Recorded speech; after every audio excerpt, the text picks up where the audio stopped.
Hello दोस्तों, good morning all of you. आप सब लोग अच्छे होंगे। और आज देखते हैं संविधान, भारत का संविधान कि विभिन्न समय अंतरालों के बाद, बहुत लंबे समय अवधि के बाद भारत का संविधान बना। और संविधान के बारे में हम चर्चा करते हैं। तो सबसे पहले रेगुलेटिंग एक्ट 1773 में लाया गया था, रेगुलेटिंग एक्ट। और इसी समय ही 1774 में कोलकाता में एक उच्च न्यायालय की स्थापना की गई और इसका न्यायाधीश थे इमिला थॉपे। और रेगुलेटिंग एक्ट के बाद एक लाया गया पिट्स इंडिया एक्ट, जो कि 1784 में लाया गया। इसमें 1773 में ही एक भारत का प्रथम गवर्नर जनरल, पहले तो बंगाल के गवर्नर जनरल थे, वही वारेन हेस्टिंग्स प्रथम गवर्नर जनरल बने। कौन बने थे? वारेन हेस्टिंग्स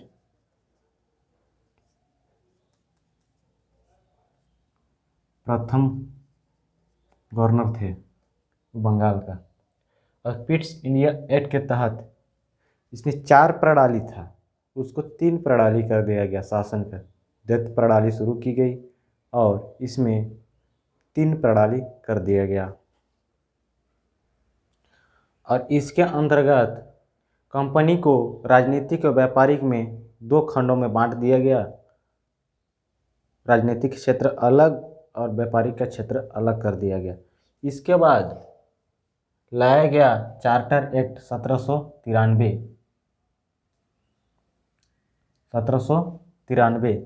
चार्टर एक्ट के अंतर्गत इसके बाद चार्टर एक्ट लाया गया 1793 में। और इसमें प्रत्येक राज्य का उसका गवर्नर शासन गवर्नर का अधीन कर दिया गया। और उसमें वेतन जो देने का वो था, तो राजस्व से देने के लिए उसमें कहा गया 1793 चार्टर एक्ट में। और इस शासन को 20 साल के लिए बढ़ा दिया गया। अगले बार फिर शासन आएगी तो 1793 में है तो 1813 में आएगी। चार्टर एक्ट 1813 के बारे में जानते हैं। 1813 क्या है? में शिक्षा के प्रति 1 लाख रुपए मतलब खर्च करने का प्रावधान था इसमें। और 1813 के चार्टर एक्ट में ईसाई धर्मों को प्रचार करने की अनुमति दी गई। और 1813 का एक्ट में जो है कि व्यापारिक समझौता को समाप्त कर दिया गया। और किंतु चीन को व्यापारिक की अनुमति दी गई।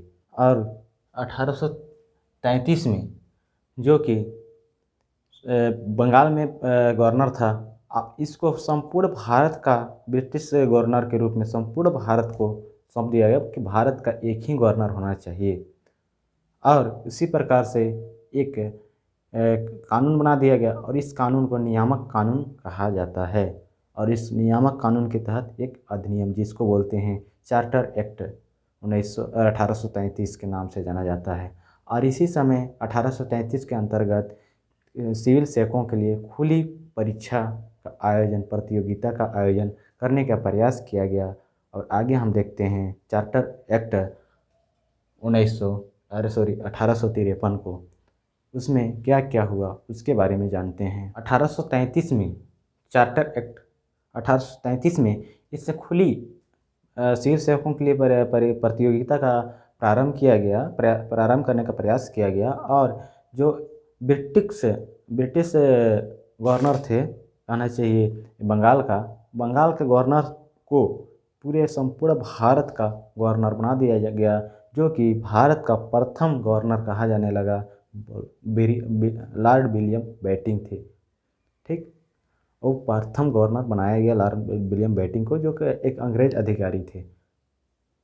आगे समझते हैं 1853 का चार्टर एक्ट 1853 का। विशेषताएं और क्या क्या कार्यकाल हुआ उसके दौरान। 1853 के बाद आया 1833 के बाद आया 1853, क्योंकि 20-20 साल के लिए बढ़ा दिया गया था।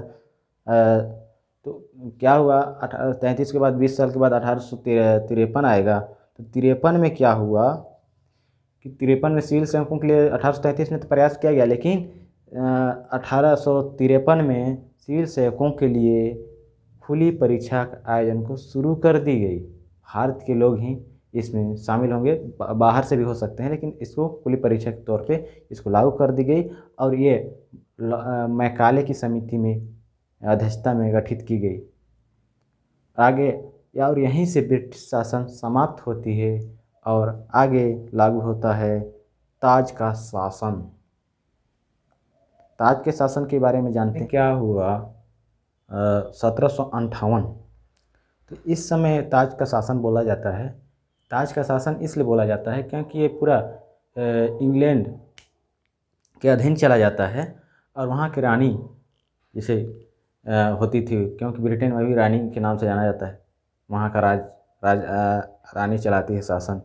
तो वहाँ पहले ईस्ट इंडिया कंपनी था। ईस्ट इंडिया कंपनी ब्रिटिश राजशाही के हस्तांतरित में चला गया 1858 में। और इस समय पहले गवर्नर हुआ करते थे और गवर्नर के पद को समाप्त करके वायसराय नियुक्त किया गया और भारत का प्रथम वायसराय लॉर्ड कैनिंग को बनाया गया और राज्य सचिव की नियुक्ति किया गया, जो राज्य सचिव इंग्लैंड में मतलब ब्रिटेन में एक जवाबदेह के रूप में यहाँ से कुछ भी जानकारी होता था उसको देते थे ब्रिटेन में, और पूरा राज्य वहाँ के राजा के ऊपर सौंप दी गई और प्रत्यक्ष रूप से वहाँ से शासन करवाता था राजा या जो भी रानी है, ठीक, तो वो शासन करवाता था। और देश शासन 1784 ईस्ट इंडिया एक्ट में देश शासन 1784 ईस्ट इंडिया एक्ट में लागू किया गया था, उसको समाप्त कर दिया गया। और आगे देखते हैं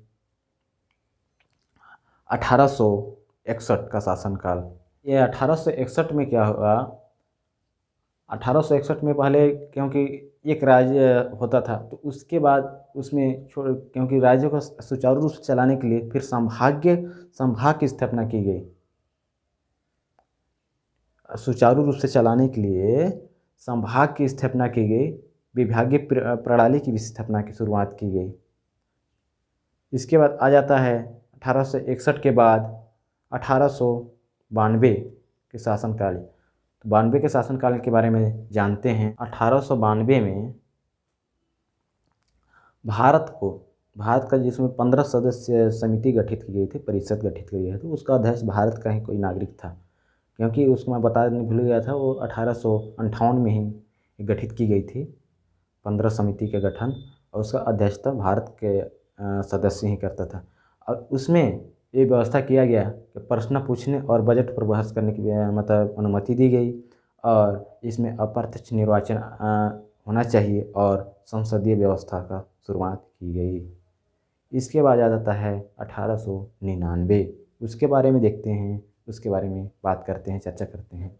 मार्ले मिंटो सुधार। तो मार्ले मिंटो जो है राज्य सचिव तो नियुक्ति किया गया था, तो राज्य सचिव इंग्लैंड का राज्य उस समय इंग्लैंड का राज्य सचिव थे जो भारत के राज्य सचिव थे, वो इंग्लैंड का राज्य सचिव थे, मार्ले मिंटो सुधार, जो कि उसी के नाम से लिखा गया। तो क्या है, उस समय इंग्लैंड का उस समय राज्य सचिव थे, भारत के बारे में हर चीज़ की जानकारी देना, और उस समय भारत का वायसराय थे, वायसराय भी थे कौन, मार्ले ही वायसराय भी थे और इंग्लैंड का राज्य सचिव ही थे। उस समय जो 16 सदस्य का गठन किया गया था 1858 में, उस सदस्य को बढ़ाकर 61 कर दिया गया और मुस्लिम लोगों के लिए एक अलग निर्वाचन प्रणाली शुरू की गई। और जैसे मुस्लिम सदस्य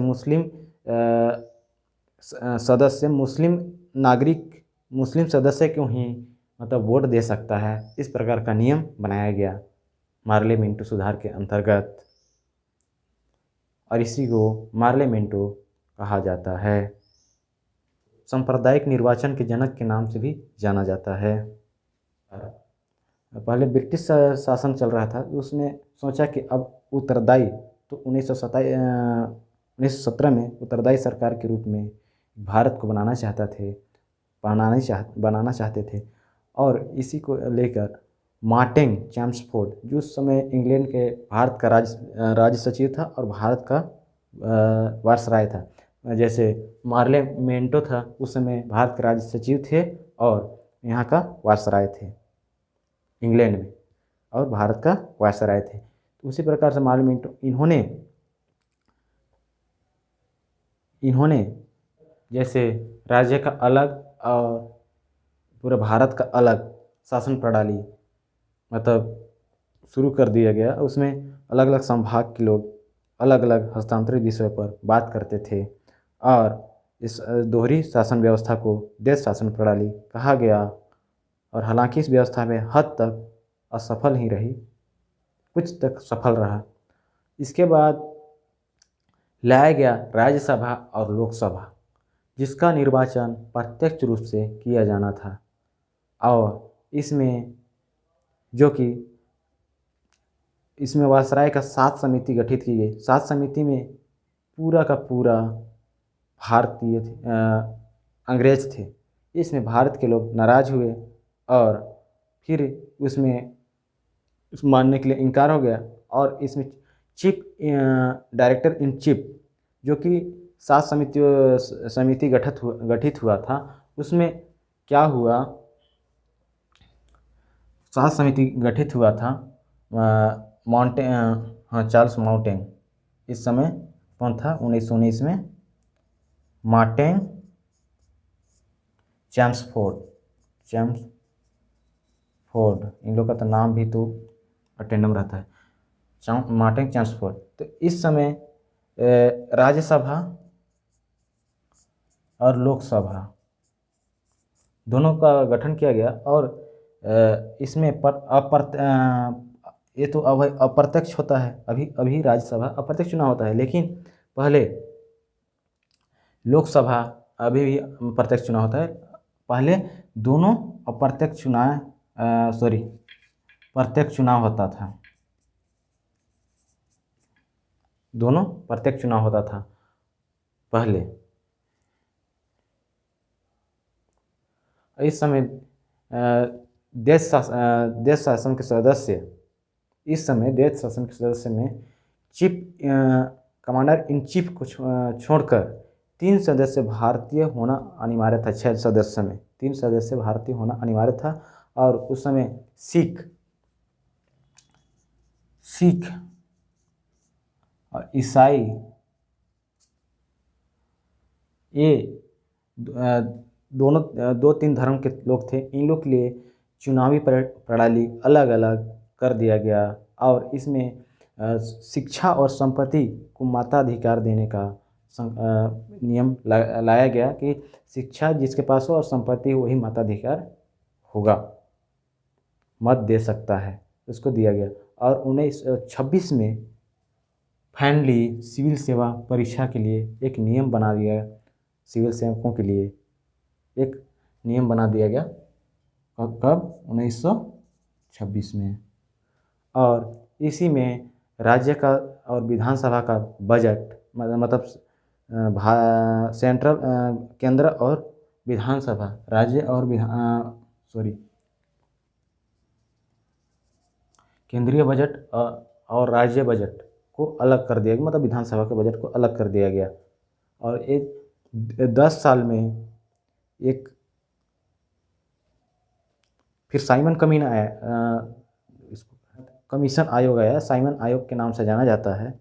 उन्होंने फिर देश शासन, क्योंकि उस समय तो सफल रहा, फिर इसको देश शासन को लाने का प्रयास किया साइमन कमीशन के उस समय, क्योंकि पूरा 7 सदस्य थे, अंग्रेज थे पूरा।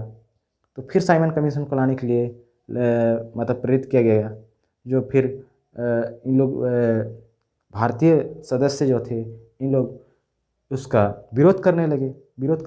तो फिर आया कितना रिपोर्ट सौंपे, असहमत हो गए और फिर लास्ट में भारतीय चार्टर एक्ट 1935 लाया गया। 1935 में भारी भरकम मतलब मुद्रा और पैसा का मतलब कमी होने लगा, महसूस होने लगा।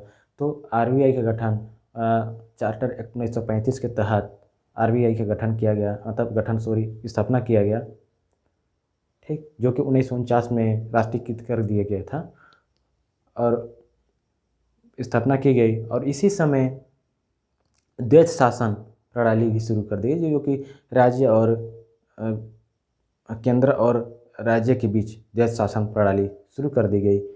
और 1937 में ही कहना चाहिए, और 1937 में संघीय न्यायालय की स्थापना की गई। आगे फिर आ जाता है भारत स्वतंत्रता अधिनियम 1947, जो कि स्वतंत्र भारत हो जाता है।